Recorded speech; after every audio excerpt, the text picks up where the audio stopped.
Hello everyone and welcome to Uncivil Law. For today's case, we have a case from the Fifth Circuit Court of Appeals dealing with the constitutionality of the Affordable Care Act, otherwise known as Obamacare. This is State of Texas and others versus the United States of America. In this case, several states are suing the United States government on the basis of the unconstitutionality of the Affordable Care Act.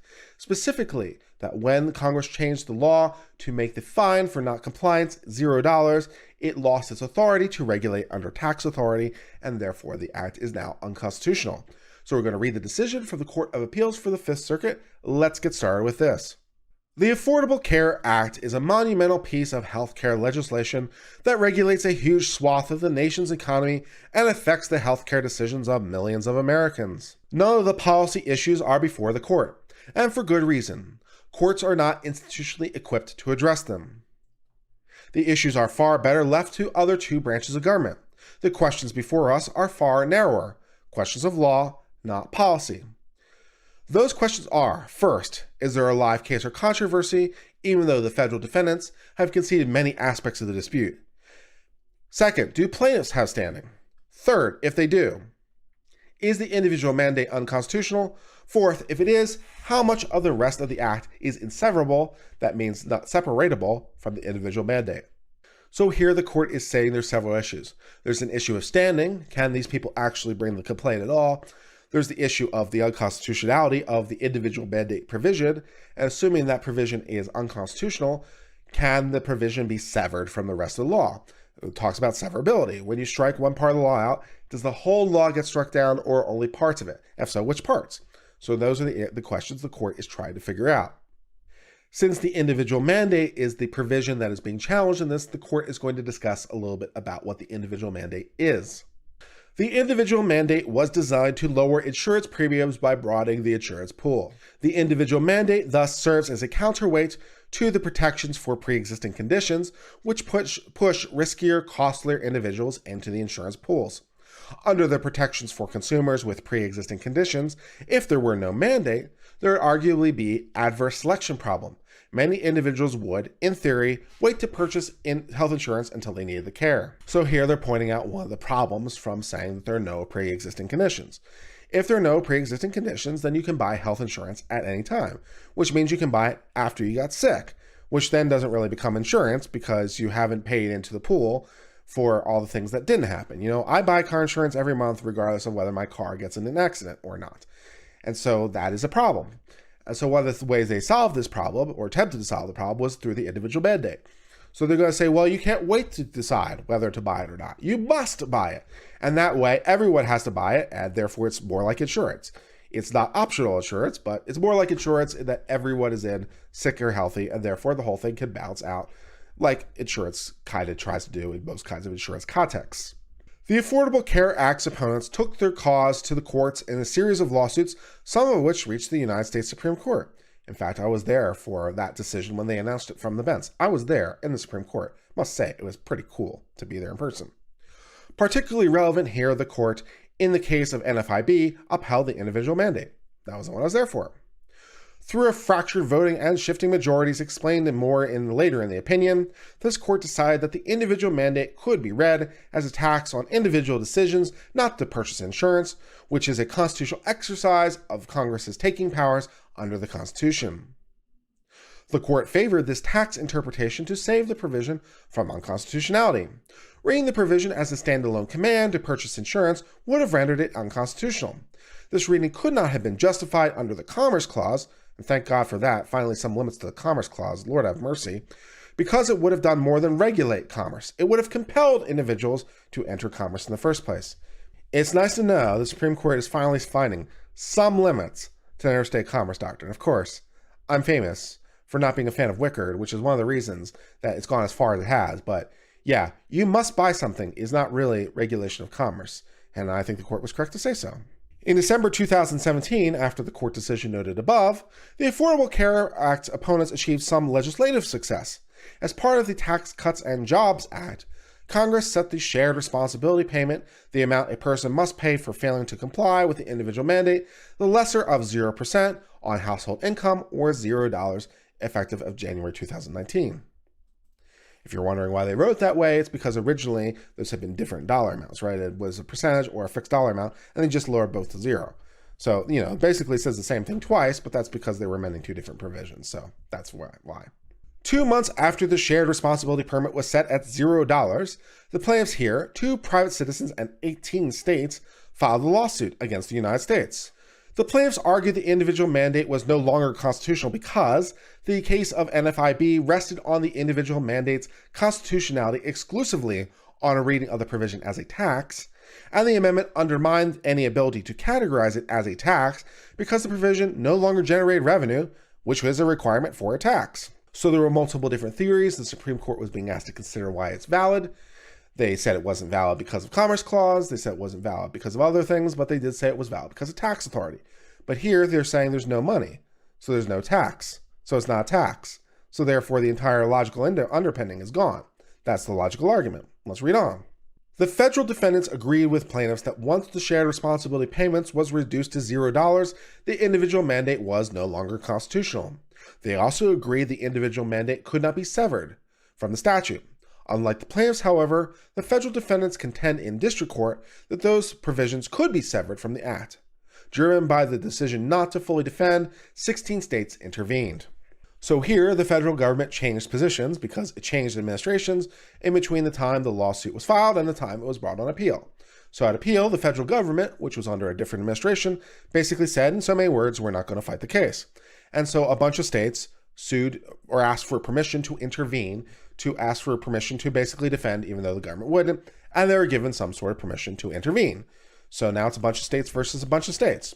And the United States of America is still being involved because it technically involves them. So that's where we are. As to the 2 individual plaintiffs that were involved, because there were 2 individuals also involved, it is undisputed that the plaintiffs, the 2 individuals, are objects of the individual mandate, and they have purchased insurance in order to comply with the mandate. In fact, some of the evidence these parties rely on actually supports the conclusion that the individual plaintiffs purchased insurance to comply with the individual mandate. The defendant states acknowledged a 2017 report from the Congressional Budget Office that indicates a small number of people will continue to buy insurance without a penalty solely because of a desire to comply with the law. So one of the issues here is standing, and this is going to standing. Do the individuals at stake have standing? Do they have an injury that can be cured by a case? And the states that were taking on the position of the United States government, those states said, well, you don't have an injury because there's no dollar amount. You can just ignore it and there's no penalty. And what they said is, but it's a law and I have to comply with it because I believe in following the law. And so I have to comply with this law that I don't agree with, even though there's no penalty if I don't, but I have to comply with it because I'm a law-abiding American and I believe in law and I want to follow the law because it's the law. And that would, if you really believe that, then that would give you standing because you're being injured by law, that there's no penalty if you just ignore it. Well, you're so law-abiding, you're going to obey the laws, even that don't have penalties to them. So that gives you standing. Makes sense. The defendant states make several arguments against the straightforward injury, and they all come up short. The first argument they have is that there's no legally cognizable injury because there's no longer a penalty for failing to comply. In one sense, this argument misses the point. We have held the cost of compliance can construe an injury just as much as injuries from failing to comply, because there is some cost in complying with the statute. It takes time and effort. Thus, in this instance, it is this injury, the time and money spent in complying with the statute, not the penalty for failing to do so, that constitutes the injury. So you're no worse off if you fail to comply, but if you actually choose to obey the law, there are compliance costs because it takes time, effort, filling out forms, so forth and so on. So there's injury there, enough to give you standing. Makes sense. I want to point out this is a highly creative argument from their attorneys, and I admire the creativity. Very, very sharp. Well done. Having concluded that the plaintiffs have standing to bring the lawsuit, we must next determine whether the individual mandate is a constitutional exercise of congressional power. We conclude it's not. We first discuss the Supreme Court's holding in NFIB and then explain why, under that holding, the individual mandate is no longer constitutional. So next, the Court of Appeals is going to get into the actual analysis as to what NFIB actually decided. And this is pretty interesting from a legal perspective because many decisions of the U.S. Supreme Court, of course, are nice, easy. You've got 5 or more people who sign an opinion for one thing, so it's really easy to say, well, this is the opinion of the court. Well, NFIB wasn't quite like that. It was a fractured opinion. It had a lot of justices having a lot of different opinions as to a lot of different parts. And so it becomes a lot more challenging for the court below, any court below, to actually say, well, wait a second, what did the Supreme Court actually decide? What did they actually rule on? Which parts of these are binding? Which parts are not binding? It becomes a bit of a challenging exercise. And so this is an opportunity for us all to learn one of the ways the courts do this when they're faced with this challenge, how they figure this out. So let's read on. The NFIB opinion was extremely fractured. In that case, the Chief Justice wrote an opinion addressing several issues. Part of that opinion gained a majority of votes and served as an opinion of the court. The relevant part, 3A, of the joint's opinion, joined by no other justice, observed the most straightforward reading of the individual mandate is that it commands individuals to purchase insurance, and that, using that reading of the statute, the individual mandate is not a valid exercise of Congress's power under the Interstate Commerce Clause. The Constitution, he explained, gave Congress the power to regulate it, not compel it. So initially, there's a part here where the Chief Justice alone is saying the individual mandate is not constitutional because it doesn't allow the states to compel action. That was his finding. But it's just written by him alone. So we're still looking for 4 more votes. Let's read on.